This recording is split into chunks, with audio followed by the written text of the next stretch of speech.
మంచి యేసుక్రీస్తు పరిశుద్ధ నామమున కూడి వచ్చిన కొంచెం మీ అందరికీ వందనాలు. కొద్ది నిమిషాలు మనము దేవుని యొక్క వాక్యం విందాం. బైబిల్ గ్రంథంలో నుంచి యెషయా గ్రంథము 51వ అధ్యాయము 16వ వాక్య భాగమును చదువుకుందాం. చివరి లైను, నీ నోట నా మాటలు ఉంచి నా చేతి నీడలో నిన్ను కప్పి ఉన్నాను. ఆమేన్. ప్రేమ కలిగిన తండ్రి, పరిశుద్ధుడైన దేవా, నీ ఘనమైన నామానికి వందనాలు చెల్లిస్తున్నాం.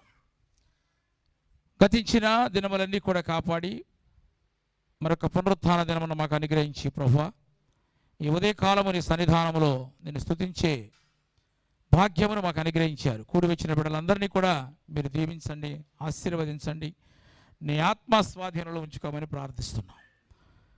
ఈ సమయంలోనైనా చదవబడిన వాక్య భాగమును ధ్యానిస్తూ ఉండగా నన్ను కూడా నీకు ఆత్మచేత అభిషేకించండి.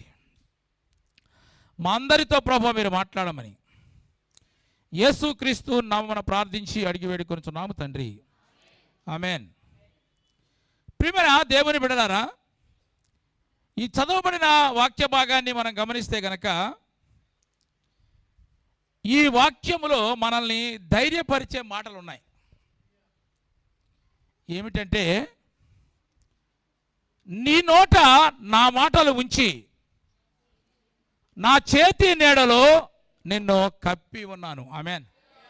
నా చేతి నీడలో మీరు ఎప్పుడు కూడా ఉండాలి అంటే, దాచబడి ఉండాలంటే గనక నీ నోట నా మాటలు ఉండాలి. ఆమేన్. ఎవరి నోటైతే నా మాటలు ఉంటాయో వారిని నేను నా చేతి నీడలో కప్పి ఉంటాను అంటున్నాడు. ఆమేన్. హల్లెలూయా. నా ప్రియమైన దేవుని బిడ్డలారా, ఎప్పుడైనా సరే తండ్రి తన బిడ్డల మీద కన్నెర చేసినప్పుడు తల్లి ఏమి చేస్తుంది? దగ్గరకు తీసుకుని తన చెంగు తన బిడ్డ మీద వేసి తండ్రి ఉగ్ర రూపానికి పాలు కాకుండా దాస్తుంది. అంటే నవమాసాలు మోసిన తల్లికే అంత ప్రేమ ఉంటే స్తోత్రం చెప్పు. మరి తల్లి గర్భములో పిండోత్పత్తి కలిగజేసిన ఆ దేవునికి మన మీద ఎంత ప్రేమ ఉంటుందండి. హల్లెలూయా. ఆయన వాగ్దానం చేస్తున్నాడు, నీ నోట నా మాటలు ఉంచుకుంటే గనక, ఏ మాటలు పడితే ఆ మాటలు కాదు, నా చేతి నీడలో నిన్ను కప్పి ఉంచుతాను అంటున్నాడు. ఆమేన్.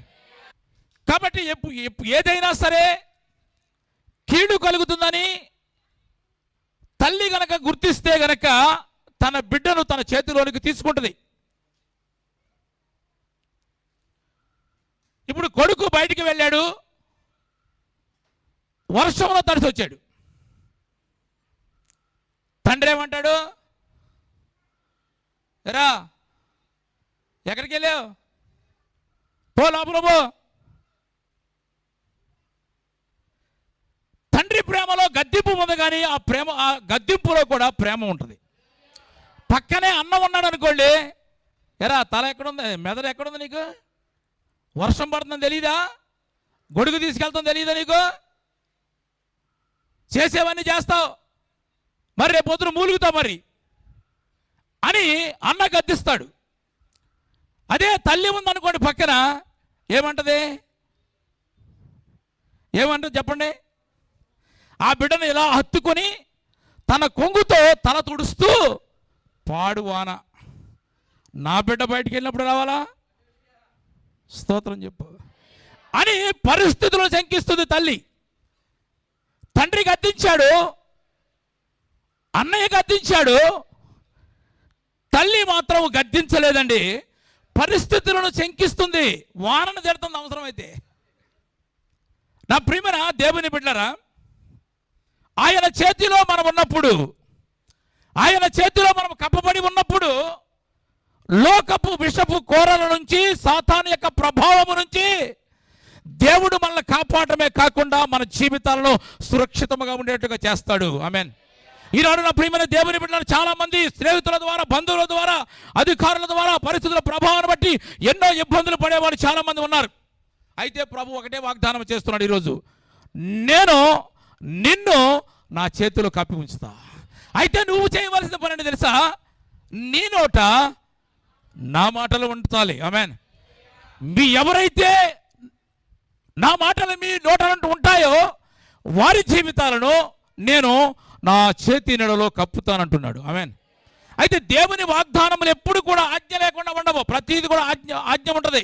నువ్వు ఇది చేస్తే నేను ఇది చేస్తా అంటాడు దేవుడు. నువ్వేమీ చేయకుండా ఆశీర్వాదాలు వరకే రావు. నువ్వు ధర్మశాస్త్రములు దివారాత్రములు ధ్యానిస్తే నీటి కాలువలో ఎవరు నాటబడి చెట్టు వాళ్ళు ఫలిస్తామంటాడు. నువ్వు చేయలేదంతా సఫలం అవ్వాలంటే కనుక దుష్టుడు ఆలోచన చెప్పి అనవద్దని చెప్తాడు. అంటే ప్రతిదీ కూడా ఒకదానికి ఒకటి ఆజ్ఞ ఉంటుంది. ఖచ్చితంగా నిబంధనతో కూడిన ప్రతిదీ కూడా ఆశీర్వాదాలు ఉంటాయి. కాబట్టి నా ప్రియమైన దేవుని బిడ్డలారా, ఈ లోకంలో మనం చూస్తున్న పరిస్థితులను బట్టి పరిస్థితులు మనకు భారంగా ఉండకూడదు, మనకు ప్రయాసంగా ఉండకూడదు. ఈ కఠోరమైన పరిస్థితుల్లో మనం సురక్షితంగా ఉండాలి అనుకున్న ప్రతి ఒక్కరు కూడా ఆయన మాట మన నోట ఉండాలి. హల్లెలూయా. అంటే ప్రియమైన దేవుని బిడ్డ, మన నోటి నుంచి వచ్చే ప్రతి మాట కూడా మనకు ఆశీర్వాదాన్ని ఇస్తుంది. విమర్శ దినమున తీర్పు కూడా తీరుస్తుంది. మత్తయి సువార్త చదవండి 12వ అధ్యాయము 36వ వాక్య భాగాన్ని చదువుకుందాం. నేను మీతో చెప్పినదేమనగా మనుషులు పలుకు వ్యర్థమైన ప్రతి మాటను వ్యర్థమైన ప్రతి మాటను గూర్చి విమర్శ దినమున లెక్క చెప్పవలసి ఉండును. నువ్వు పలికే ప్రతి మాట కూడా విమర్శ దినము లెక్క చెప్పాలి. కాబట్టి ఆయన వాగ్దానము చేస్తున్నాడు, నీ నోట నా మాట ఉంచితే గనక నా చేతి నీడలో నిన్ను కప్పుతానంటున్నాడు. ఆయన చేతి నీడలో లేకుండా ఆయన ఆశీర్వాదాలు పోగొట్టుకోవడానికి కారణం ఏంటో తెలుసా? నీ నోటి నుంచి వచ్చే ప్రతి మాటే. మనము మాట్లాడే ప్రతి మాటలో కూడా ఇద్దరు మాట్లాడుకుంటున్నప్పుడు ప్రియమైన దేవుని బిడ్డలారా, అంటే కొంతమంది అంటారు ఈ మాట కూడా అనకూడదా, ఇదంటేనే తప్ప, ఇంత ఖచ్చితంగా ఎలా మాట్లాడగలుగుతాం అనేవాళ్ళు కూడా ఉండొచ్చు. కానీ ప్రియమైన దేవుని బిడ్డ, మనము ఇద్దరము ఒకవేళ మాట్లాడుకున్నప్పుడు మనము నోటి నుంచి వచ్చే ప్రతి మాట మధ్యలోనికి యేసయ్య దిగి రావాలి. ఆమేన్. అందుకే ఏం చెప్తున్నాడు? ఎక్కడ ఇద్దరు ముగ్గురు నా నామమున కూడి ఏకీభవిస్తారు వారి మధ్యలోనికి, మన మాటల మధ్యలోనికి ఆయన వచ్చేటట్లుగా మన మాటలు ఉంటే గనక ఆయన చేతి నీడలో మనల్ని కప్పి ఆయన ఆశీర్వదిస్తాడు. ఆమేన్. హల్లెలూయా, హల్లెలూయా. నీ మాట నిన్ను గురించి సాక్ష్యం ఇస్తుంది.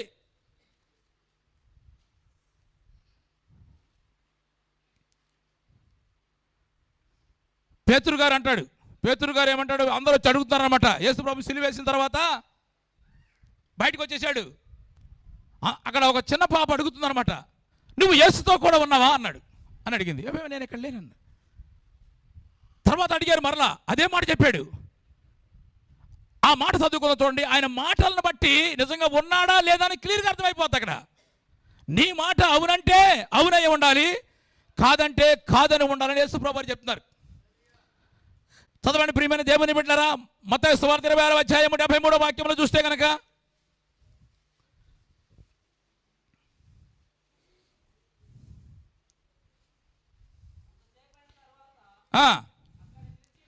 అక్కడ నిలిచిన వారు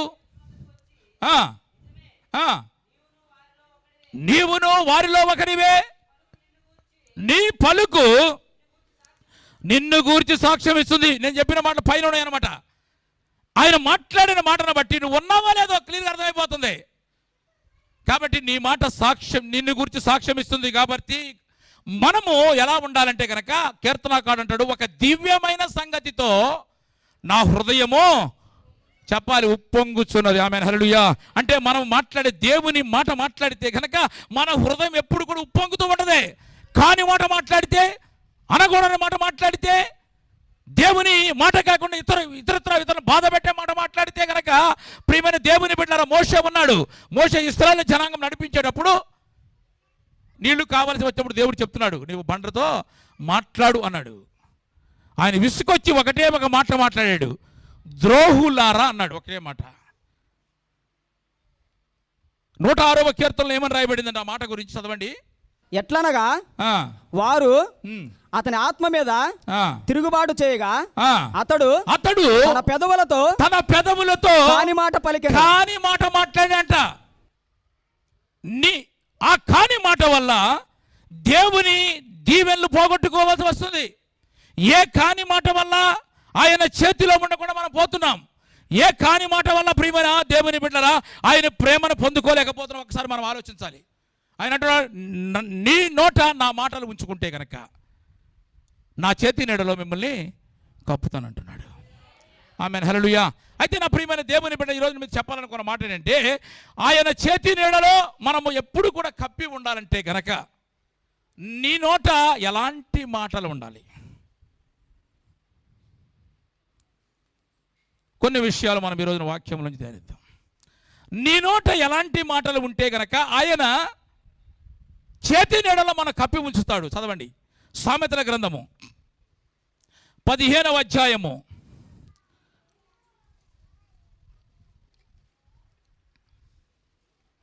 1వ వాక్య భాగాన్ని చదువుకుందాం. మృదువైన మాట క్రోధమును చల్లార్చును, నొప్పించు మాట కోపమును రేపును. ఆమేన్, హల్లెలూయా. చెప్పాలి గట్టిగా హల్లెలూయా. అందరూ సంతోషంగా దేవుని స్తోత్రం చెప్దాం. ప్రియమైన దేవుని బిడ్డలారా, ఆయన చేతి నీడలో మనము ఎప్పుడు కూడా కప్పబడి ఉండాలంటే కనుక మన నోట ఆయన మాట ఉండాలి. ఎలాంటి మాటలు ఉండాలంటే కనుక మన నోటి నుంచి వచ్చే ప్రతి మాట కూడా ఆశీర్వాదకరంగా ఉండాలి, కానీ ఇతరులను నొప్పించే విధముగా ఉండకూడదు. ఇతరులను మనం నొప్పించేము అంటే అర్థం ఏంటంటే దేవునికి వైరముగా మనం జీవించాలని కోరుకున్నట్లే. దేవునికి వైరమును కలిగించేదిగా ఉండకూడదు. ఎలా ఉండాలంటే మృదువైన మాటగా ఉండాలంట. ఆమేన్, హల్లెలూయా. ఒక రోజున ఒక తల్లి గారు ఒక పాస్టర్ గారికి, అప్పుడు ఫోన్లు లేని సమయంలో, ఒక ఉత్తరం రాసిందంట. అప్పుడు అంతే కదా, ఉత్తరాలు రాస్తేనే టెలిగ్రాములు ఇక రకరకాల తర్వాత అన్ని మారినాయి. ఈ ఉత్తరము మీకు అందగానే పాస్టర్ గారు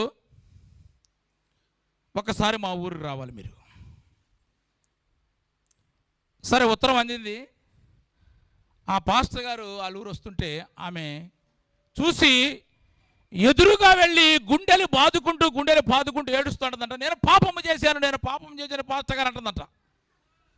పాస్టర్ గారు గుండె జల్లుమందంట. ఎందుకంటే ఆ ఊర్లో ఏ మీటింగ్ పెట్టినా ఆమెను సాక్షిగా చూపిస్తూ ఇలా బ్రతికితే ఇలా పరిశుద్ధంగా జీవించాలి, ఈమెలాగా ఆమెను చూపిస్తూ ప్రసంగం చేసేవాడంట పాస్టర్ గారు. అమ్మో, ఈమెంటి నేను పాపం చేశాను అంటుంది. ఏం చేసిందని అడిగితే ఏమంటుంది, అయ్యా 8 సంవత్సరాలు నాకు పిల్లలు లేకపోతే మీరు ప్రార్థన చేశారా? నాకు కొడుకు పుట్టాడా? ఆ దేవుడిచ్చిన బిడ్డే కదా, ఆ దేవుడిచ్చిన బిడ్డ అసలు ఏం చేసావు చెప్పు, ఏం పాపం చేసావంటే ఆ మంటదంటే ఇక మంచిగా స్నానం చేపించి వాడికి మంచి కొత్త బట్టలు ఇస్తే వాడు వెళ్ళి బురదలో ఆడుతున్నాడు. ఆ బురదలో నుంచి పిలుస్తుంటే ఎన్నిసార్లు పిలవకపోతే వారికి గాడిద ఇటు రారా అందంట. అంతే, దానికే ఆమె బాధపడిపోయి ఏడుస్తుంది. ఇప్పుడు పాస్టర్ గారు గాడిదే కదమ్మా అంటే ఏమైందో పర్వాలేదు అన్నాడు అనుకోండి, ఏమేమంటది అడ్డగాడిదని పిలుస్తూ ప్రారంభిస్తుంది. అని పాస్టర్ గారు ఏమనంటే అమ్మ అంత మాట అన్నావా నువ్వు? 3 రోజులు ఉపవాసం నుంచి ప్రార్థన చేయి. 7 రోజుల ఉపవాసం ఉందంట. దేవుని స్తోత్రం చెప్పు. ఆమె మనస్సు అప్పుడు నిర్మలమైపోయింది. చిన్న మాటకే కొడుకుని గాడిద అంటే అంత బాధపడిపోయింది. నా ప్రియమైన దేవుని బిడ్డలారా, ఒకసారి మనం ఆలోచించాలి. మనము మాట్లాడే ప్రతి మాట కూడా ఎలా ఉండాలని చెప్తాడు? మృదువైన మాట క్రోధమును చల్లార్చును, నొప్పించు మాట కోపమును రేపుతుందంట. ఆమేన్, హల్లెలూయా. ఒకసారి ప్రియమైన దేవుని బిడ్డలారా, మనము మృదువుగా మాట్లాడితే, ఇప్పుడు వాక్యం చెప్పేటప్పుడు కూడా మీతో మృదువుగా నేను మాట్లాడలేను. వాక్యం అది. దేవునికి స్తోత్రం చెప్పండి. అంతేనా? నీవెవరితోనైనా మాట్లాడేటప్పుడు మృదువుగా మాట్లాడితే కనుక ప్రియమైన దేవుని బిడ్డరా, ఒకవేళ కోపంగా మాట్లాడితే కనుక నొప్పించు మాట మాట్లాడితే కోపాన్ని రేపుతుందంట. అయితే ప్రియమైన దేవుని బిడ్డరా, ఒకసారి శాస్త్రులు పరిసయ్యులు యేసు ప్రభు దగ్గరికి పాపముతో పట్టబడిన స్త్రీని తీసుకొచ్చి వాళ్ళు ఏమంటున్నారు? ఈ వ్యభిచారము చేయించుండగా పట్టబడింది కాబట్టి ఈమెను రాళ్లతో కొట్టి చంపాలి. అప్పుడు యేసు ప్రభు ఏమని మాట్లాడుతున్నాడు చదవండి ఒక మాట. యోహాను సువార్త 5వ అధ్యాయం యోహాను సువార్త 8వ అధ్యాయము 10వ వాక్య భాగాన్ని మనం చదువుకుందాం.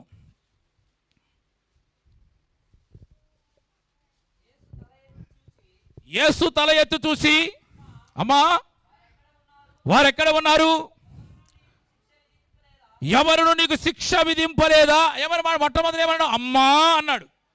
అమ్మా వారు ఎక్కడున్నారు? ఎవరును నీకు శిక్ష విధించలేదా?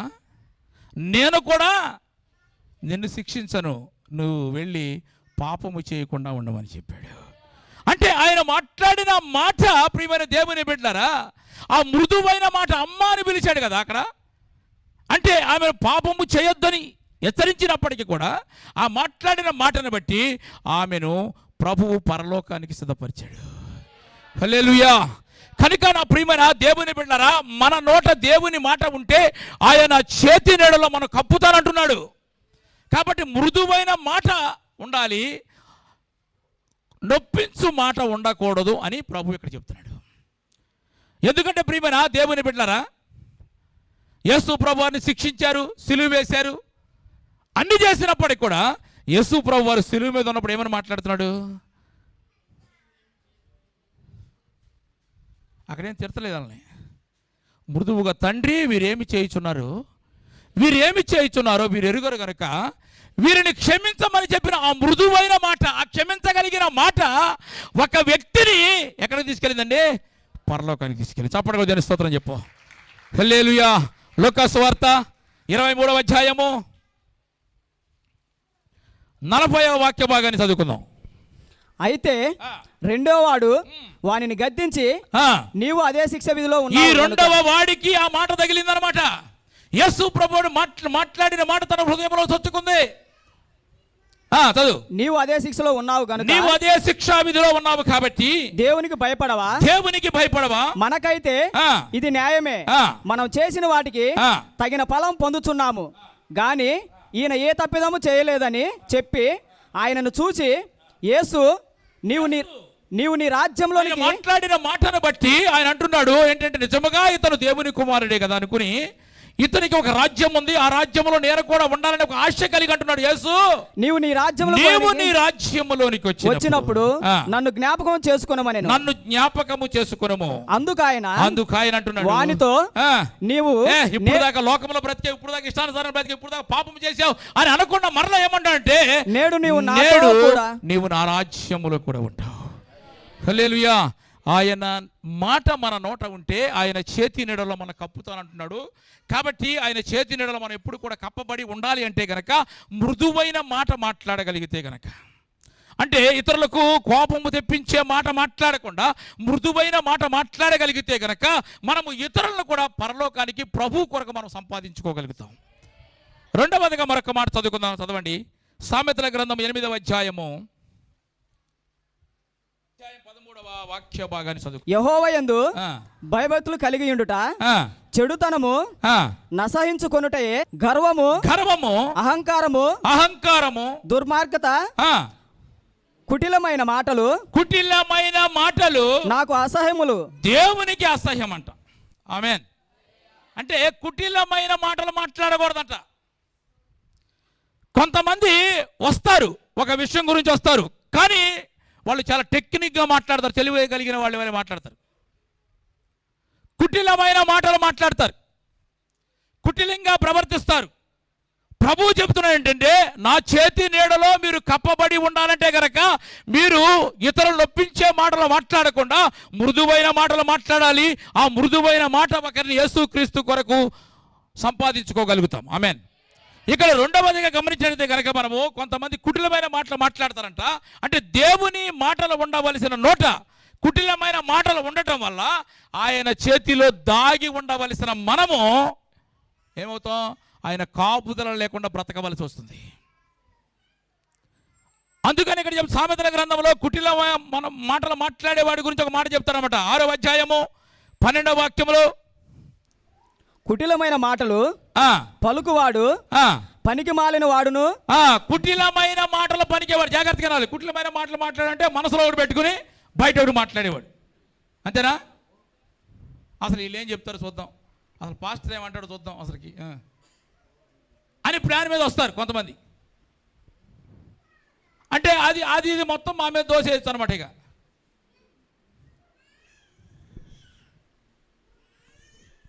కుటిలమైన మాట్లాడేవాడంట, అతడు దుష్టుడై ఉన్నాడంట, అతడు పనికి మాలినవాడంట. ఆయన ఏమంటున్నాడు, నీ నోట నా మాటలు ఉంచితే గనక నీ చేతి నెడలో నిన్ను కప్పి ఉంచుతానని చెప్తున్నాడు. కానీ మనం ఆయన చేతి నెడలో ఎందుకు కప్పబడి లేకపోతున్నామంటే కుటిలమైన మాటలో. దేవుని బిడ్డలుగా, ప్రియమైన దేవుని బిడ్డలారా, మనము రక్షించబడిన తర్వాత రాను కొంచెం మన యొక్క అన్ని విధానములు అన్నీ కూడా మార్పులు రావాలి. ఇక ఎప్పుడు కూడా నాకు చాలా తెలివి ఉంది, చాలా టాలెంట్ ఉంది, ఎట్ట కొట్టాను తెలుసా పాస్టర్ గారిని, లేదా కొట్టాను ఎట్ట మాట్లాడాను చూసావా, లేకపోతే మనకి ఈ సంగతి చెప్పేవాడు కదరా అని నువ్వు మాట్లాడితే నష్టపోయేది నువ్వే. ప్రియమైన దేవుని బిడ్డ, ఇవి ఆత్మ సంబంధమైనవి కావు, ఇవి దైవిక సంబంధమైనవి కావు, ఆశీర్వాదాలు పొందుకునేవి కాదు. ఇవంట దుష్టుల నుంచి వచ్చేవి. ఇవి సాధారణ సంబంధమైన ఆలోచనలే. నా ప్రియమైన దేవుని బిడ్డలారా, నీ నోట దేవుని మాటలు ఉండవలసిన నీకు ఇలా ఇతరులు ఒప్పించే మాటలు, లేకపోతే కుటిలమైన మాటలు మాట్లాడుతూ ఉంటే గనక ఉంటూ కూడా దేవుని ఆశీర్వాదాలు పొందుకోవాలనుకుంటాం. చాలా ఆశ్చర్యకరంగా ఉంటుంది అది. నిజంగా దేవుని ఆశీర్వాదాలు పొందుకోవాలనుకున్న వారు, దేవుని యొక్క హస్తప్రేరణలో ఉండాలనుకున్న ప్రతి ఒక్కరికి కూడా ఇలాంటి కుటిలమైన మాటలకు దూరంగా ఉండాలి. మరి కుటిలమైన మాటలు మరి మాట్లాడకుండా ఏం మాట్లాడమంటారు అని అడిగితే ప్రభువే చెప్తాడు. చదవండి, సామెతల గ్రంథంలోకి వెళ్దాం.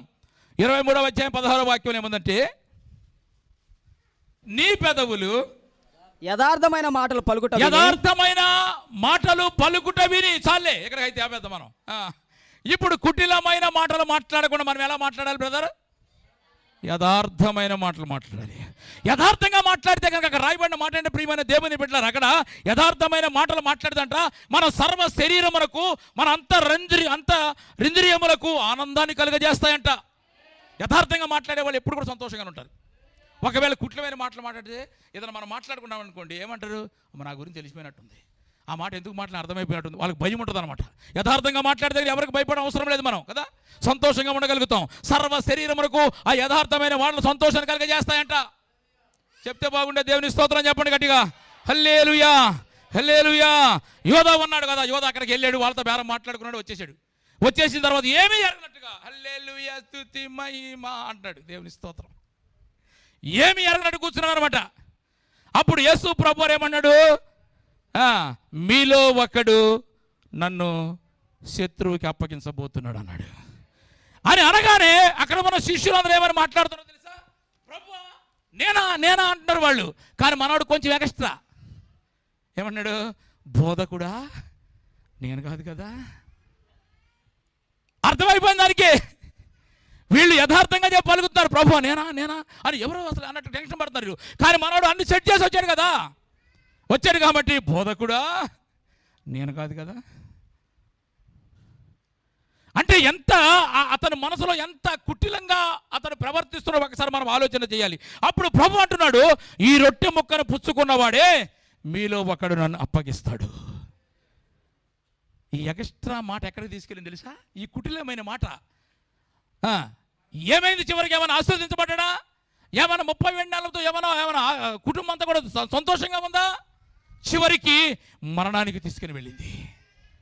కాబట్టి నా ప్రియమైన దేవుని ఆయన చేతి నీడలో ఉండాలని అనుకున్న ప్రతి ఒక్కరు కూడా కుటిలమైన మాటలు మాట్లాడకుండా, మహిమాశిష్ట గారు దేవుని స్తోత్రం చెప్పాలి గట్టిగా. మాట్లాడకుండా ఏం చేయాలి? మనం యథార్థంగా మాట్లాడాలి. యథార్థమైన మాటలు కుటిలమైన మాటలు మాట్లాడేవాడంట వాడి పనికి మాలడంట. ఇప్పుడు మనం అన్నాం అనుకోండి, ఏమంటారు, అంత మాట అంటాడు పాస్టర్ అంటాడు. వాక్యం చెప్తుంది వాడు దుర్మార్గుడు, వాడు దుష్టుడై ఉన్నాడు, ఇలా మాట్లాడేవాడు దుష్ట సంబంధి. కాబట్టి నా ప్రియమైన దేవుని బిడ్డలారా, నీ నోట నా మాటలు ఉంచాలి మీరు. కానీ కుటిలమైన మాటలు మాట్లాడి ఎలా దీవించబడతారు మీరు? ఎలా ఆశీర్వదించబడతారు? మీ నోట మృదువైన మాటలు ఉండాలి, ఇతరులు నొప్పించే మాటలు ఉండవద్దని చెప్తున్నాడు. కాబట్టి కుటిలమైన మాటలు మాట్లాడకుండా యథార్థముగా మనం మాట్లాడాలి. ఆమేన్, హల్లెలూయా, హల్లెలూయా. ఒక తండ్రి తన చిన్న కొడుకుని తీసుకుని, పెద్దవాడే 13-14 సంవత్సరాలు ఉండొచ్చు, బస్సు ఎక్కాడంట. 2 టికెట్లు ఇమ్మన్నాడు కండక్టర్ని.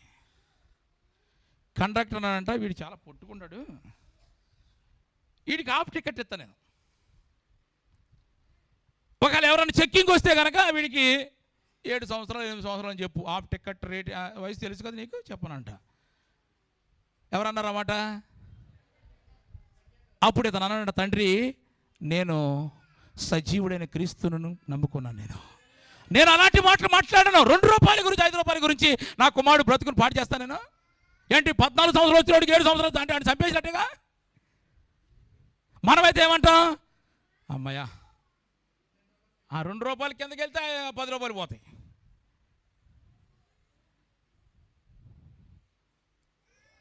కనుక నా ప్రియమైన దేవుని బిడ్డలారా, ఈ కుటిలమైన మాటలు మాట్లాడకుండా యథార్థమైన మాటలు మాట్లాడితేనంట మన సర్వ శరీరమునకు, మన అంతరింద్రియములకు ఆనందాన్ని కలుగజేస్తాయంట. ఆమేన్, హల్లెలూయా. ఒకవేళ కుటిలమైన మాటలు మాట్లాడితే అప్పటికప్పుడు నీ సంతోషం ఉండొచ్చు, అప్పటికప్పుడు నీ తెలివి నువ్వు మెచ్చుకుని ఉండొచ్చు, లేకపోతే నీ పక్కన వాళ్ళు నీకు చెప్తుండొచ్చు భలే మాట్లాడేవని కదా. నీకు మాత్రం సంతోషాన్ని కలిగజేవయ్యి, నీకు ఆనందాన్ని కలిగజేయవు. ఎప్పుడు కూడా ఆ మాట నీకెప్పుడు కూడా నేను వెంబడిస్తూనే ఉండదు. ఎక్కడ ఎవరు చూసి ఎవరి గురించి నువ్వు అక్కడ నిలబడ్డావు, ఇక్కడ నుంచి ఇద్దరు మాట్లాడుకున్నారంటే నా గురించే మాట్లాడుకున్నట్టుగా నీకు ఎప్పుడు కూడా ఒక భయం అనేది ఉంటుంది. యథార్థంగా ఉందనుకోండి, నేను యథార్థంగా ఉన్నాను ఎందుకు అనుకుంటారు. కానీ ప్రభు వాగ్దానం చేస్తున్నాడు, నీ నోట నా మాటలు ఉండాలి. ఎవరి నోటైతే నా మాటలు ఉంటాయో ప్రియమైన దేవుని బిడ్డలా, వారిని నా హస్తపు నీడలో వారిని దాచి ఉంచుతానని చెప్తున్నాడు.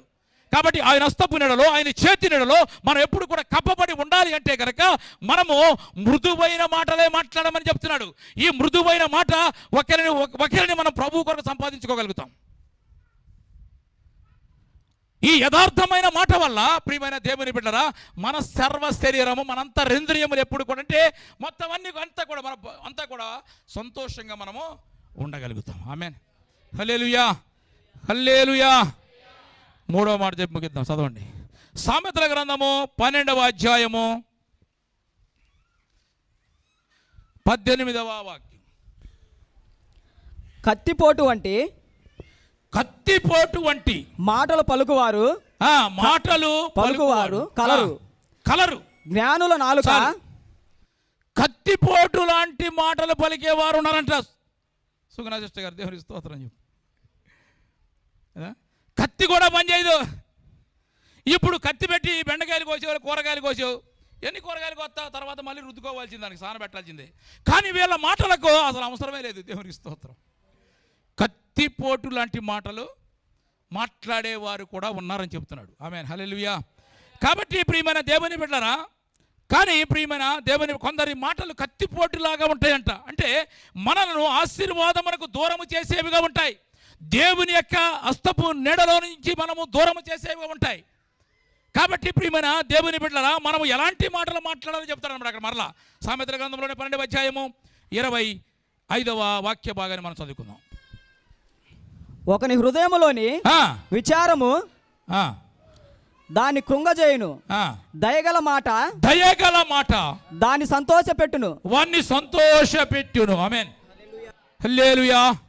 గట్టిగా చెప్తాం, హల్లెలూయా, హల్లెలూయా. కత్తిపోటి లాంటి మాటలు మాట్లాడకుండా ఎలాంటి మాటలు మాట్లాడాలంట? దయగలిగిన మాటలు మాట్లాడాలంట. ఆ మాటలు నీ నోట ఉంచితే గనక ఆయన చేతి నీడల్లో మళ్ళీ కప్పి ఉంచుతాడు. చప్పటకూడదాం ఒకసారి. అట్లా కొంచెం అలర్ట్ అవుతారు మీరు. హల్లెలూయా. ఒక ఆమెకి పక్కింటి ఆమె మీద చాలా రోజుల మటు కోపం ఉందంట. మొత్తానికి ఇప్పుడు అవకాశం కొరకు ఎదురు చూస్తుంది. ఇప్పుడు ఎట్లా అసలు ఆమెని నా కోపాన్ని తీర్చుకోవాలి.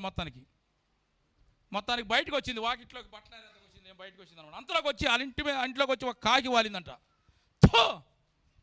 పనికి మాలదాన నల్లదాన, ఎన్నిసార్లు చెప్పి నీకు సిగ్గులేదు, బతాకు వచ్చి వాళ్తా ఉందంట.